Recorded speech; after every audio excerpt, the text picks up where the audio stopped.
Democracia por Siempre, integrado por diputados de la Unión Cívica Radical. En línea está Pablo Juliano. ¿Cómo va, Pablo? Buenos días, ¿cómo andás? Hola, buen día, ¿cómo están? Pablo, bueno, ¿cuál es su mirada al respecto de esta situación, que es una situación que la puede tomar como decisión el Poder Ejecutivo, pero que no están de acuerdo con este tipo de métodos para decidir sobre la Corte Suprema? Bueno, nosotros venimos marcando que hay como una relación, viste, siempre inestable entre lo que es la presidencia de Milei y las instituciones. Es como medio un caprichito infantil, ¿no? Si no me gusta tal cosa, bueno, si no me gusta cómo te comportaste, he hecho. Si no me gusta cómo opinás, lo hago como una especie de como a la fuerza y tironeando de las interpretaciones de la Constitución. El presidente en este caso lo que hace y dice, che, bueno, el artículo 99, inciso 19, dice que yo los puedo nombrar por decreto. Y en definitiva también en el pasado hubo distintos presidentes, Luis Urquiza, Mitre, Perón, Irigoyen, bueno, todo lo que él en teoría dijo que estaba mal, ¿no? Es Claro. decir, venía a terminar con 100 años de casta y en realidad, es decir, él evoca la historia para justificar un error. Es siempre, acá hay un patrón dentro del presidente, ¿no? Después por otro lado tenés como los candidatos. La Constitución es sabia en ese sentido, porque dice que tiene que prestar acuerdo. ¿Por qué? Porque te reviste de una importancia institucional de renombre. Es decir, si vos vas a decir, bueno, pero esto es para darle más agilidad a la justicia, como de poner a alguien que saque los expedientes rápido. No, no se trata de eso. Se trata de que tenés que lograr un equilibrio, de que tenés que tener una mirada. Pues fíjate que es interesante, uno de los candidatos que el presidente ofreció, que es García Mansilla y que ahora nombró por decreto, hace 5 meses atrás dijo que sería, ante la pregunta de si le dijeron, doctor, ¿usted asumiría en caso de ser nombrado por decreto?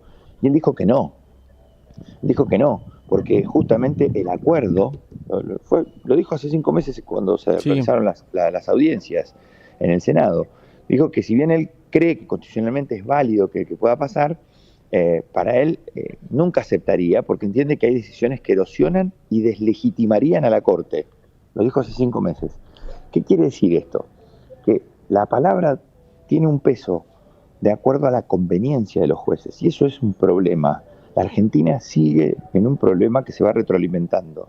Nosotros tenemos dos grandes crisis en la Argentina, siempre económica, una pata, y la otra institucional. Pero claro, como viste que el discurso de defender las instituciones no garpa, estamos ante este problema.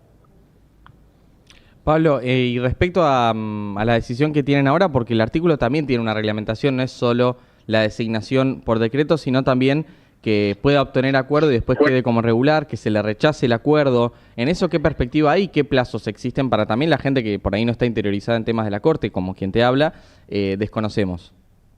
Tenés un año. El nombramiento que hace el presidente es por un año. Ok. Y ahí es donde vos en particular tenés el caso de García Mansilla, que no tendría inconvenientes, pero el caso del doctor Lijo tiene un problema, que es que debe renunciar al cargo de juez federal. Ujú. ¿Sí? Él es un juez federal, la Corte tiene dicho que para que pueda asumir el cargo de juez de la Corte Suprema de Justicia, debiera de renunciar a su cargo anterior.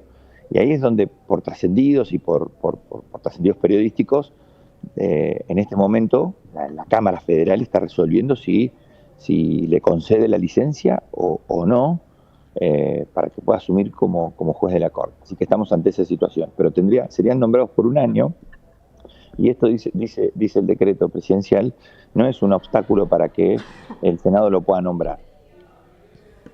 O sea, puede continuar el trámite. Claro. Ahora, a partir del 1 de marzo, el Senado podría continuar el trámite para tratar los pliegos de ambos jueces. Ujú. Y respecto a la decisión de avanzar en este sentido con la Corte Suprema, siendo que también en ambas cámaras han habido varios pedidos, han habido comisiones convocadas para tratar la situación del escándalo Libra, ¿vos lo ves como una estrategia de temas de agenda o realmente querían avanzar con esto ahora? ¿Vos qué lectura haces política de eso?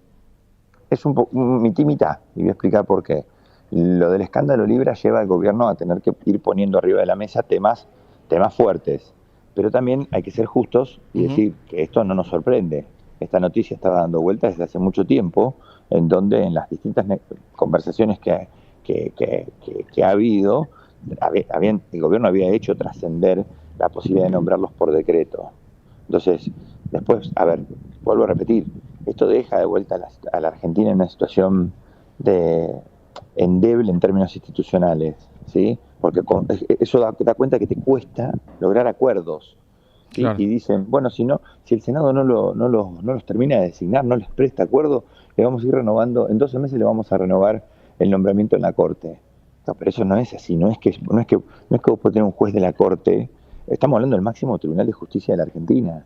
A ver, yo por ejemplo en el caso del doctor García Mansilla, yo puedo no compartir probablemente su pensamiento, su lineamiento filosófico, ideológico, está político en un punto.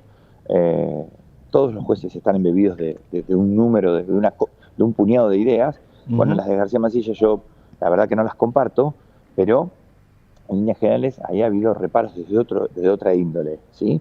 Pero bueno, puedes tener un juez, irlo nombrando año por año. De la misma manera que yo entiendo el planteo que se hace, es decir, tampoco vos podés caer en la situación de que la política nunca defina y caiga en un punto extorsivo. Pero ahí es donde se confunde el gobierno. No es que es extorsivo, es que tiene que haber realmente nombramiento como por ejemplo el que había pasado y en donde el Senado no pueda tratarlo. El artículo que está apelando el gobierno es un artículo que se utiliza para los casos excepcionales. La doctora Hayton de Nolasco desde el 2021 no está en la Corte.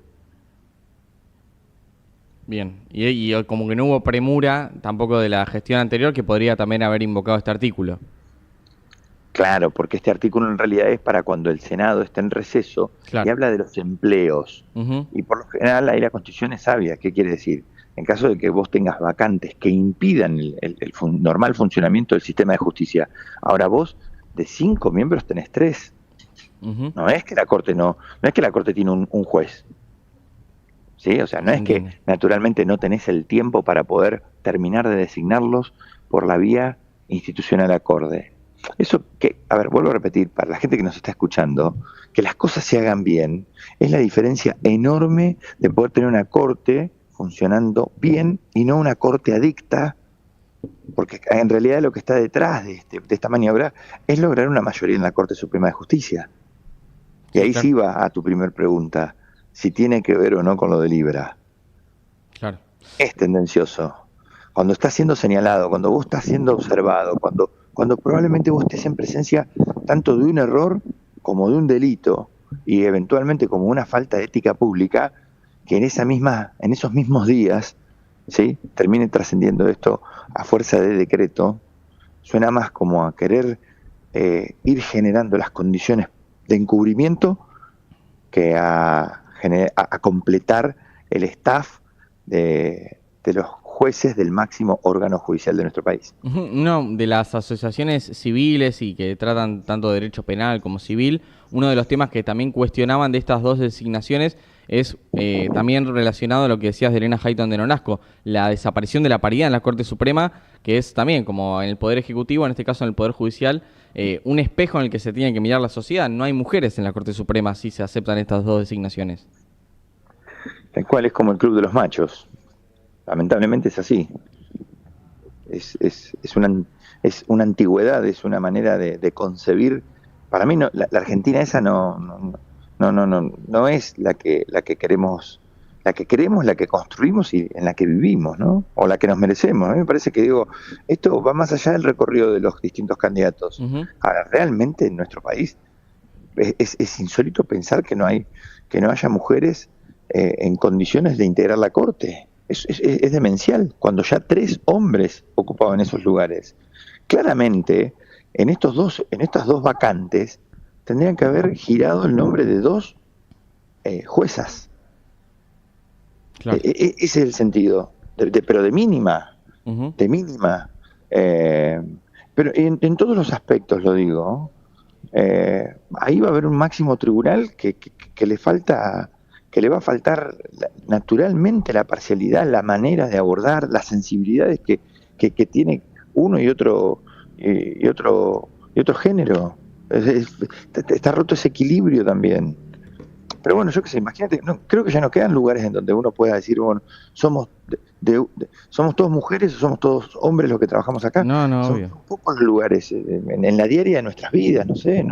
Ustedes ahí en la radio deben tener un montón de conductoras y de productoras que Es demencial que estemos discutiendo esto, ¿entendés? O sea, Sí. atrasa, la libertad atrasa, no la libertad avanza. Por último, Pablo, estaba mirando hoy temprano algunas de las noticias de política más relevantes y había algunos, no sé si decirles correligionarios, ex correligionarios que directamente saltaron a la Libertad Avanza, que son Picat, Campero, Servi, Arjol, Monti, que directamente ya pasaron a la Libertad Avanza. ¿Cómo le puede pegar esto a la gente que por ahí se identifica con el radicalismo, con ciertos valores?